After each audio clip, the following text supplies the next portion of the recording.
अब दूसरे के वचन है, अनेक ऋषि मुनियों ने कहा है, और कोई ऋषि मुनि अपने अलग मत के अनुसार, भाव के अनुसार कुछ भी थोड़ा बहुत आगे पीछे हो सकता है, परंतु जब भगवान के वचन है तो फिर उसमें संदेह नहीं बचते। कुछ लोगों में संदेह होता है, अच्छा ये तो महर्षि व्यास जी ने लिखा। मैंने कहा कि भाई महर्षि व्यास जी ने लिखा नहीं है, महर्षि व्यास जी ने देखा है। जैसे दूरदृष्टि होती है, ऐसे ही जो है त्रिकाल दृष्टि भी होती है। और चूंकि शब्द जो होते अक्षर है, नक्षरन्ति अक्षर, नष्ट नहीं होते। आपके जो शब्द है वो नष्ट नहीं होते, ब्रह्मांड में भ्रमण करते रहते हैं।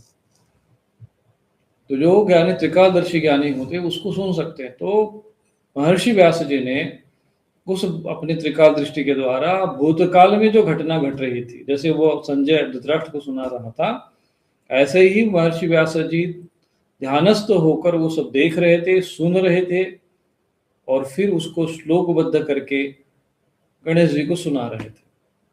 और लिखने वाले गणेश जी थे, लेखक नहीं थे, क्योंकि जब ध्यान में रहेगा तो कैसे लिखेगा।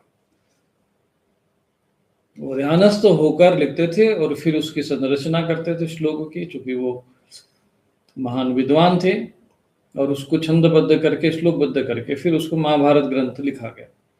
तो महाभारत ग्रंथ के अंतर्गत भगवत गीता आती है। अब जैसे यहाँ पर इसमें उल्लेख नहीं आता है कि महाभारत के अंतर्गत है, पर होना तो यही चाहिए था कि श्रीमद् भगवद गीता उपनिषद, तो इसमें उपनिषद को कहा गया, इसमें महाभारत अंतर्गत है, ऐसा महाभारत है, ऐसा कुछ लिखा होना चाहिए था। अब ये पता नहीं कैसे इन्होंने यहाँ से ये उपनिषद सु और ब्रह्म विद्या में योगी शास्त्र लिखा है, तो जहाँ से कब से शुरू हुआ तो वो भी हमें पता है नहीं। पर यह है कि महाभारत का ही भाग भगवत गीता है। तो मूल ग्रंथ जो है महाभारत है, जिसको महर्षि व्यास जी ने अपने ध्यान अवस्था में सुना, उसको छंदबद्ध किया, श्लोकबद्ध किया, और फिर उसको सुनाया। तो गणेश जी जो है, श्री भगवान गणेश जी जो है स्वयं लिख रहे थे, उनके लेखक तो गणेश जी हैं। तो इस प्रकार से ये जो है, इसलिए श्रुति कहा गया है भगवत गीता को। श्रुति इसलिए कहते हैं, श्रुति का अर्थ होता है जो सुना हुआ ज्ञान है, जो ऋषि मुनि ने ध्यान अवस्था में सुना है। तो इस प्रकार से ये स्वयं भगवान जो अर्जुन को उपदेश दे रहे थे, उसी को महर्षि व्यास जी सुन रहे थे।